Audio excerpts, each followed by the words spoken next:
The following readings are excerpts from teachings of Ajahn Anan a senior disciple of Ajahn Chah. Currently Ajahn Anan lives in a monastery called Wat Marp Jan in Rayong province, southeast Thailand. The first reading comes from a teaching titled Recollection of Death. It can be found in a collection of teachings, Simple Teachings on Higher Truths. Ajahn Chah frequently recommended the contemplation of death, particularly at times when the mind is agitated and restless, thinking uncontrollably, because it's such a powerful recollection. When we are overwhelmed by some aspect of greed or anger, or just deluded by confusion and doubting, it can cut through all this, bringing a sense of finality into the mind. Wait, I'm going to die soon.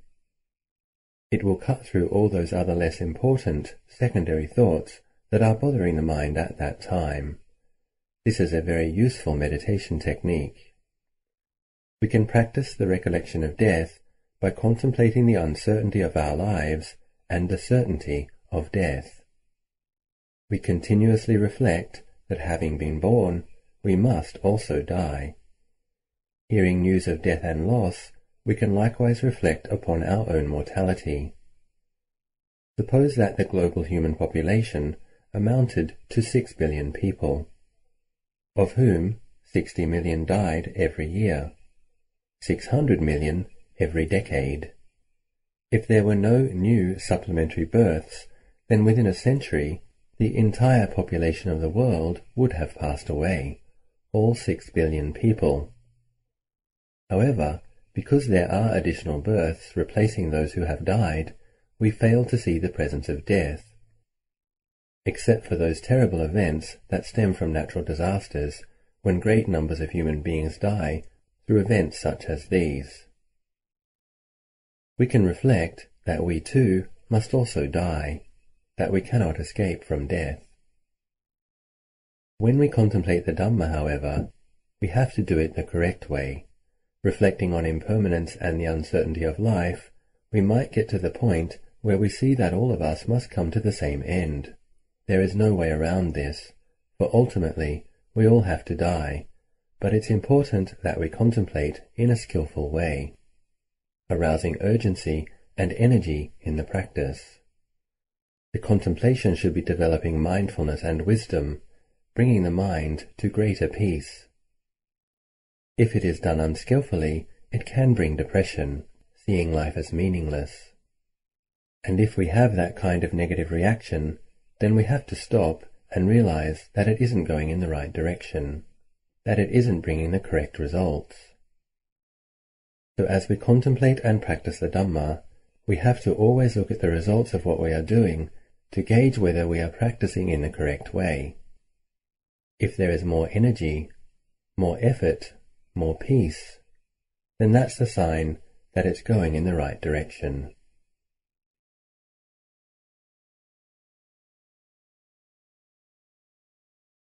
The second reading is from a teaching titled, Our Body Will Return to Elements.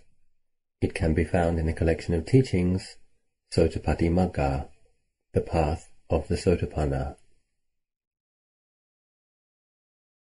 When we put forth effort in bhavana, mental cultivation, the mind will gather into quietness. This is samadhi. We use it to investigate into this pile of sankhara, karma formations, this pile of rupa, form, and this pile of namma, mind. At the beginning, we look directly at the rupa, from the head hairs, body hairs, nails, teeth, skin, and into this whole mass we call a body. Now where does this real essence come from? The real essence of the body comes from elements. The food that supports us initially starts out as the earth element. We can see this with trees. The tree absorbs the minerals and moisture from the earth. The sun supports the process of photosynthesis in the green leaves of the tree, and through this the tree grows. Eventually, it produces flowers and fruits. In the beginning the tree grows and flourishes, and finally it produces flowers and fruits. This can provide food and a home to different kinds of animals. It becomes a part of the food cycle, supporting life. Humans rely on animals, plants, and fruits to keep their life force going. It's a cycle that revolves around. It is all reliant on the elements, earth, air, water, and fire, providing this body with earth, air, water, and fire, thereby facilitating its further growth. However, when we misunderstand this simple, natural process and latch onto it, taking this heap of elements to be me or mine, we fail to acknowledge that in the end it will all just pass away. In the end it will start to degenerate and change its form. When the breath comes to its end, this body will start to decompose. The different kinds of bacteria will begin to eat away at it, and the body will change color until the various elements decompose back to their respective elements, all following their natural course. Earth goes back to earth, water back to water, fire to fire, and air to air. All the conditioning factors that have made up this form come to their end. So when we see that the body comes to its end like this, where is this me? In the past, we took this body to be ourselves, but now, where is this being? Where are all my things? Our parents, who we call mother and father, when their breath has come to its end, where have they gone? The heap of elements that have broken apart and scattered, where have they gone? The heap of elements have broken apart and scattered, earth back to earth, water to water, fire to fire, and air to air. The truth is just like this. But if we follow after all the worldly conventions, there is still a me, a him, a them. There are still relations, brothers, sisters, husbands, wives, mothers and fathers, sons and daughters. In truth, these things do exist, but they are just conventions. And if the heart can't see the truth, then it will take on all these conventions as reality, that they are actual and self-existent.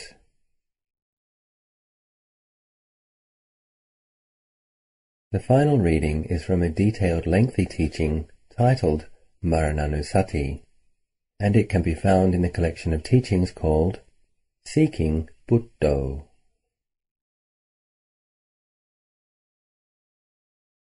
The Buddha taught us that our lives are uncertain. Death is for sure. It is certain we must die. Our lives will end in death. When we foresee the danger in life's uncertainty, we become one who is heedful. The Buddha stated that the one who is heedful never dies. Apamado amata padang, pamado machuno padang. Heedfulness is the path to the deathless. The one who is heedless is dead already. Such people, although still alive and sitting, standing or walking, are said to have already died, because they are dead to virtue and to goodness, to merit and to that which is wholesome. However, all of us sitting here can be described as heedful, trying to be interested and attentive in the practice of Dhamma that will brighten, cleanse, and purify our hearts in accordance with our efforts. Death, therefore, can become a wellspring of Dhamma. The Buddha informed us that the mind of one who frequently contemplates death will become heedful of the truth, recollecting the impermanence, suffering, and selflessness of this body.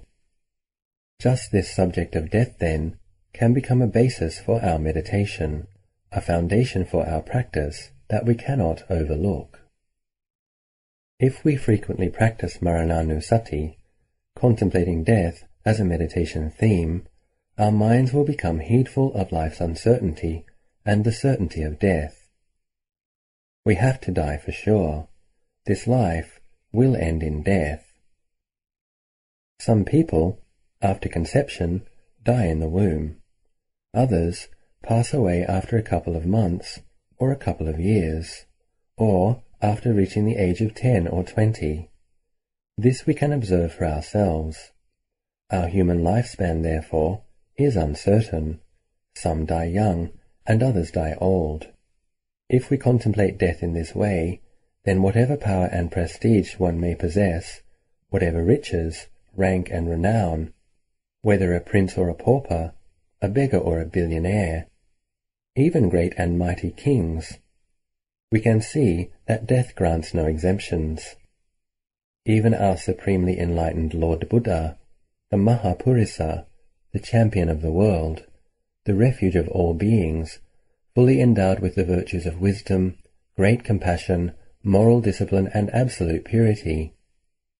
Even the life of that sublime one's body was crushed by death.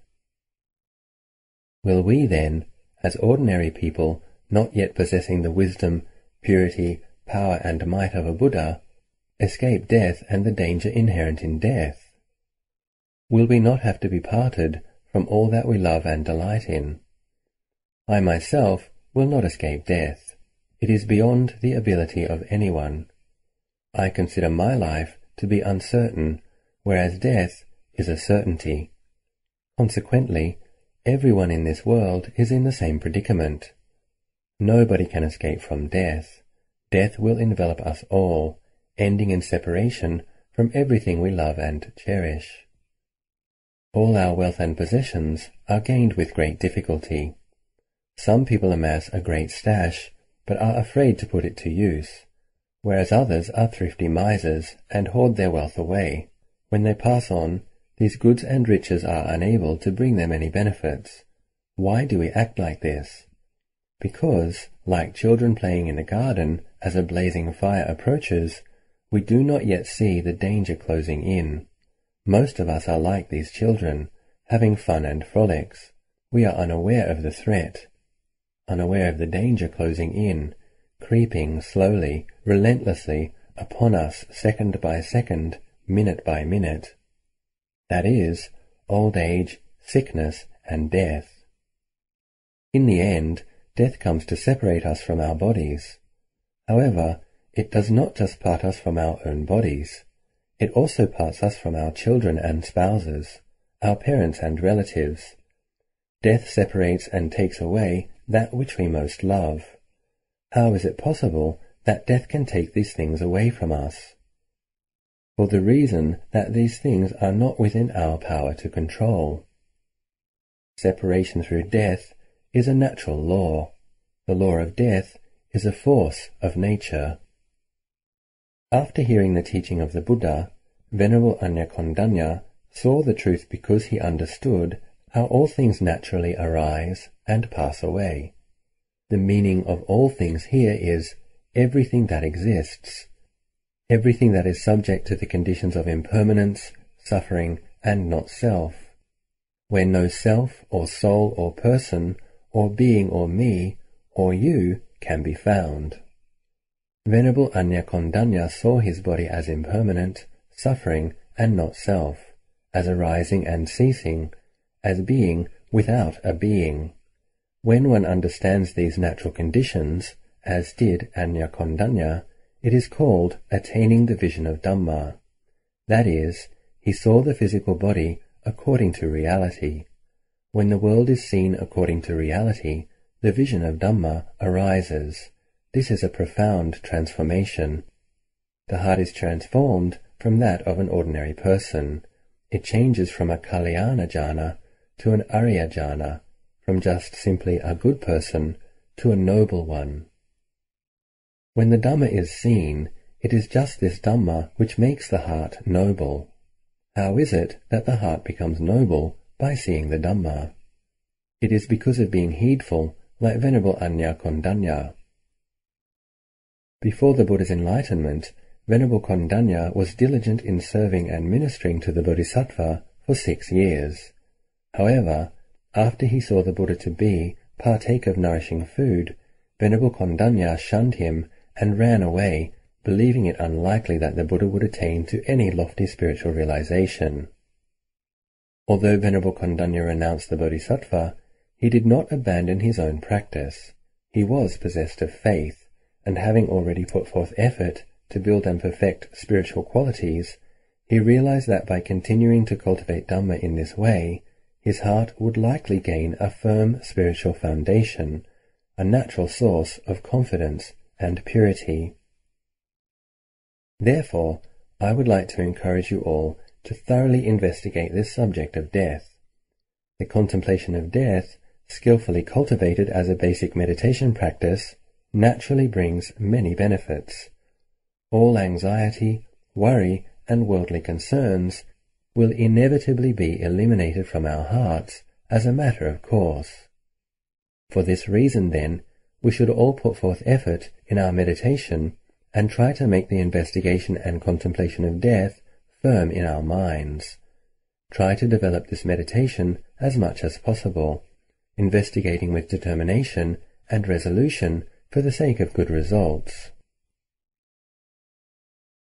Sometimes during our investigation of death, the heart experiences sudden flashes of samvega, a profound sadness with the sobering insight that life is uncertain, and that if we are destined to die, then nothing is worth clinging to.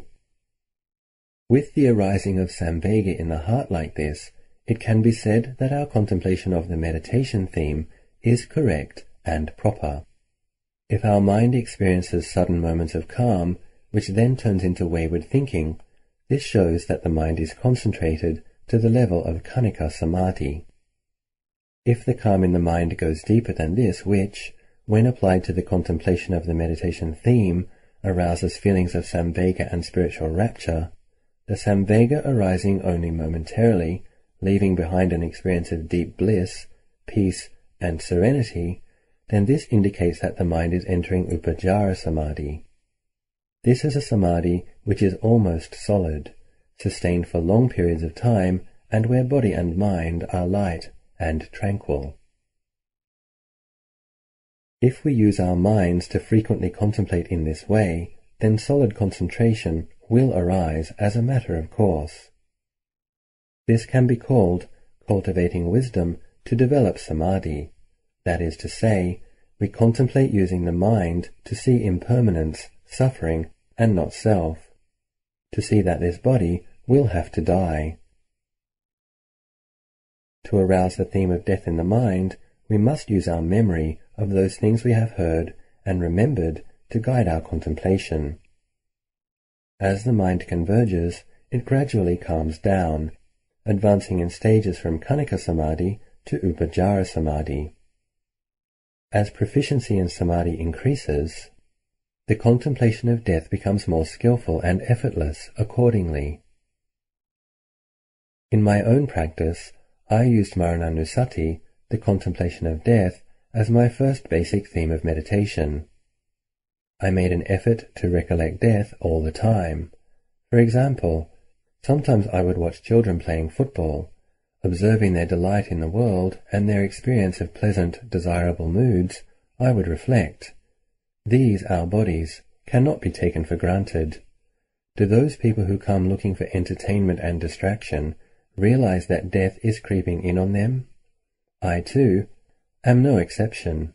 If I could die right now, or at any moment, then why do I allow myself to seek only delight and distraction in the world? When I opened a newspaper and saw the daily announcements that this or that person had died, and that the funeral chanting would be conducted in such a monastery at such and such a time, then I would reflect that these people, although all of rank, fame, and fortune, they still had to meet with death and disaster.